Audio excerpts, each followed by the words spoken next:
The wind howled through the desolate mountains, carrying with it a whisper, a voice that did not belong to the living. The three remaining friends, Arjun, Kabir, and Virat, had lost Samir and Raghav to something they couldn't explain, couldn't fight, couldn't escape. They were still on the cursed road to Leh, but now, they were no longer travelers seeking adventure. They were survivors, and they had only one goal now, to make it out alive. But the road wasn't done with them yet. The journey ahead was unforgiving. The road snaked through the dangerous terrain of Tanglang, the second highest mountain pass in the world. Snow-capped peaks loomed on either side, casting eerie shadows as the sun sank behind the jagged ridges. The temperature plummeted. There was no civilization for miles. "We shouldn't stop," Arjun said. "We have to keep moving." But Kabir's bike sputtered and died. "Damn it," he cursed, checking the engine. "I think something's wrong with the fuel line." Virat and Arjun pulled over. The wind had stopped. The mountains were too quiet. "I'll fix it," Kabir muttered, bending down to check his bike. And then, the whisper started again. "Kabir." The voice was soft, feminine. Virat and Arjun froze. Kabir slowly turned, but the moment he looked over his shoulder, his face went pale. "Mira," he whispered. Arjun's blood ran cold. Mira was Kabir's ex-girlfriend. She had died 3 years ago in a drowning accident. "Kabir, don't listen," Arjun warned. But Kabir's eyes were locked on something they couldn't see. "You left me," the voice whispered. "You let me die." Kabir staggered back, shaking his head. No, I tried to save you." Arjun grabbed him. "There's no one here. It's in your head." But Kabir wasn't listening. His face contorted with terror. "I see her. She's right here. She's coming." And then Kabir ran. Into the darkness of the mountains, into the cold abyss beyond the road. "Kabir!" Virat shouted, chasing after him. But when they found him, he was dangling from a cliff's edge, his hands clutching at the icy rocks. "Help me," he gasped, eyes wild with fear.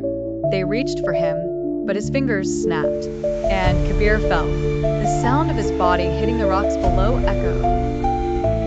Virat was shaking. "This isn't natural," he whispered. "We're cursed," Arjun said, his voice flat and empty. "We should have never started this journey." The darkness around them felt alive, watching, waiting for its next victim. "We need to leave this place. Now." They got back on their bikes, riding faster than ever, the freezing wind cutting into their skin like knives. But as they approached Leh, the road turned strange. The sky looked wrong. The mountains seemed closer than before. And then they saw it, a small village where no village should have been. "Arjun," Virat called out. "Have you seen this place before?" Arjun's stomach twisted. "No." This place wasn't on the map.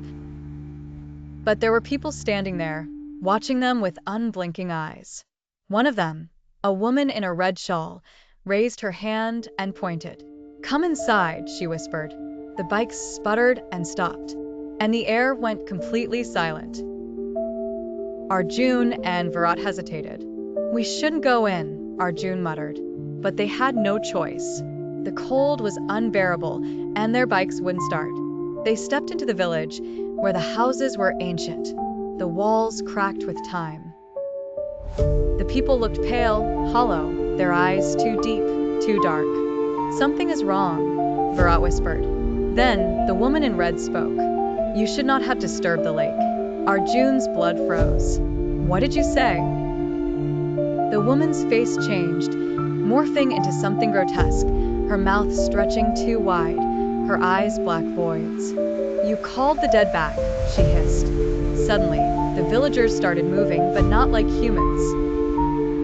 They twisted and bent unnaturally, their limbs elongating, breaking, reforming.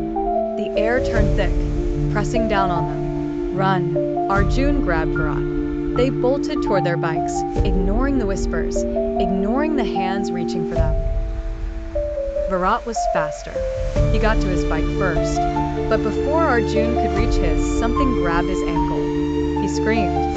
Virat turned, but what he saw, it was not human. A shadow, stretching from the village, twisting around Arjun's body, dragging him backward.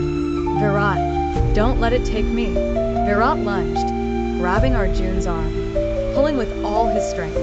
But the shadow was stronger. Arjun's eyes filled with terror. Go, he whispered. No, Virat yelled. But then, the shadow surged forward, engulfing Arjun completely. And when it pulled away, Arjun was gone. Virat collapsed onto the road, panting, shaking. And then his bike started on its own, as if something wanted him to leave. He didn't question it. He rode.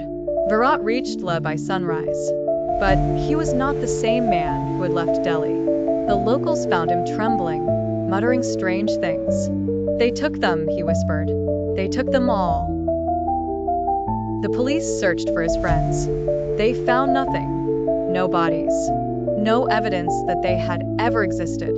Virat tried to explain, but his story was impossible. He left Leh the same day, never to return. Years passed. Virat never spoke of that journey again. But some nights, in his darkest dreams, he heard it, the bell ringing in the cursed shrine. And sometimes when he looked in the mirror, he swore he saw them. Arjun, Kabir, Raghav, Samir, standing behind him, watching, waiting for him to return, because the curse was never broken, and the road to Leh was still waiting for its next victims. The end.